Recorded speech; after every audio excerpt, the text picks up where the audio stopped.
Halo para bunda hebat, selamat datang kembali. Nah, buat Anda yang baru aja melewati proses operasi cesar, pasti yang jadi pikiran utama adalah gimana caranya biar cepat pulih kan? Tenang, dalam beberapa menit ke depan, kita akan bedah tuntas sains di balik penyembuhan luka cesar, pakai panduan yang jelas dan pastinya didukung penelitian. Oke, langsung aja ke pertanyaan utamanya, pertanyaan yang pasti ada di benak semua ibu baru. Gimana sih caranya biar luka ini cepat sembuh, tapi tetap aman? Pastinya kita semua pengen cepat fit lagi buat ngurusi kecil kan? Nah, jawaban yang akan kita bahas ini bukan dari mitos atau kata orang ya, tapi murni dari fakta dan data ilmiah. Untuk menjawab pertanyaan tadi, kita akan lihat langsung dari beberapa jurnal ilmiah. Biar gampang, kita akan bagi pembahasannya jadi 3 pilar penyembuhan. Ini adalah 3 area kunci yang secara ilmiah terbukti bisa bikin perbedaan besar dalam kecepatan pemulihan Anda. Yuk, kita mulai dari pilar yang pertama. Pilar pertama ini fokusnya ke apa yang bisa kita lihat langsung yaitu luka bekas operasinya. Ternyata, cara kita merawat luka dari luar itu udah berkembang pesat loh.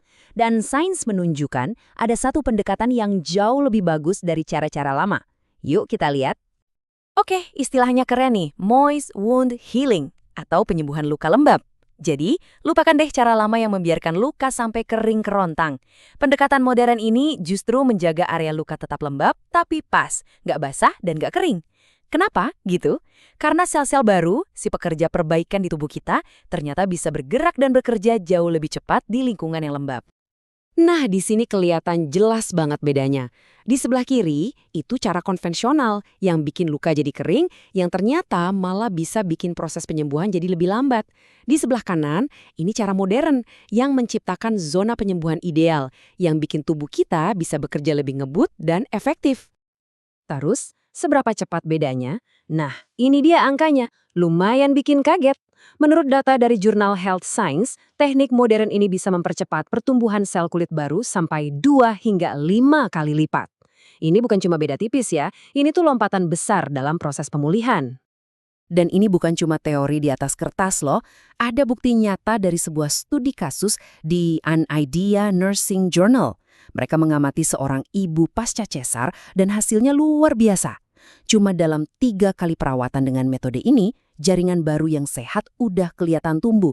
Ini bukti nyata di lapangan. Oke, pilar pertama soal perawatan dari luar udah beres. Sekarang kita pindah ke pilar kedua yang nggak kalah pentingnya. Kalau tadi kita bahas plesternya, sekarang kita bahas bensinnya. Yuk, kita akan ngomongin soal nutrisi.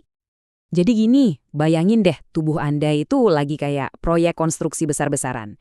Nah, setiap proyek konstruksi butuh batu bata kan? Di tubuh kita, batu bata utamanya itu adalah protein, terutama jenis protein super yang namanya albumin. Dialah yang jadi bahan utama buat membangun lagi kulit dan otot yang rusak. Penelitian juga bilang, kalau tubuh kekurangan nutrisi, proyeknya bisa mandek. Nah, ngomongin soal protein, ada satu penelitian yang menarik banget dari Nursing and Health Sciences Journal.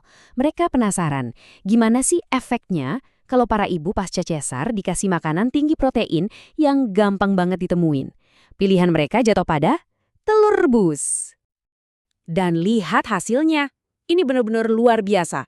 Di kelompok ibu yang rajin makan telur rebus, 100%, ya, Anda nggak salah dengar, 100% mengalami penyembuhan luka yang baik. Sekarang, bandingin sama yang nggak makan telur, cuma sekitar separuhnya yang hasilnya bagus. Jauh banget kan bedanya? Ini bukti nyata kalau makanan sederhana bisa punya dampak sekuat itu. Sekarang kita sampai di pilar ketiga, pilar terakhir yang biasanya paling bikin deg-degan, yaitu bergerak. Banyak banget yang takut gerak setelah operasi, khawatir jahitannya kenapa-kenapa. Tapi ternyata sains bilang justru sebaliknya. Kuncinya ada di konsep mobilisasi dini. Jangan bayangin langsung disuruh senam atau lari ya, bukan. Ini tuh soal gerakan yang lembut, pelan-pelan, bertahap, dan dimulai sesegera mungkin setelah kondisi memungkinkan. Tujuannya adalah membangunkan kembali tubuh kita secara aman. Kenapa sih harus gerak? Penelitian di Jurnal Nurse dan Kebidanan menemukan hubungan yang kuat banget.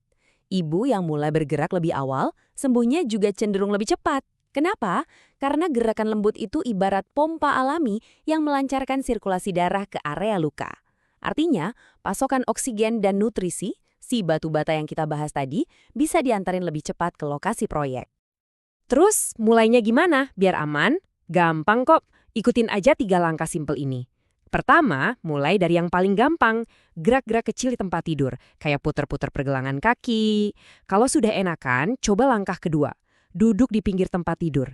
Kalau sudah oke, baru deh coba langkah ketiga, jalan pelan-pelan. Kuncinya, dengerin badan sendiri, nggak usah buru-buru. Oke, kita udah kupas tuntas ketiga pilar berbasis sains tadi. Sekarang, yuk kita rangkum semuanya jadi satu resep pemulihan yang gampang banget buat diingat dan diaplikasikan. Jadi, ini dia 3 kuncinya. Pertama, rawat luka dengan cara modern yang menjaga kelembabannya. Kedua, isi bensin tubuh dengan nutrisi tinggi protein, terutama yang kaya albumin. Dan yang ketiga, jangan takut untuk mulai bergerak, pelan-pelan tapi pasti.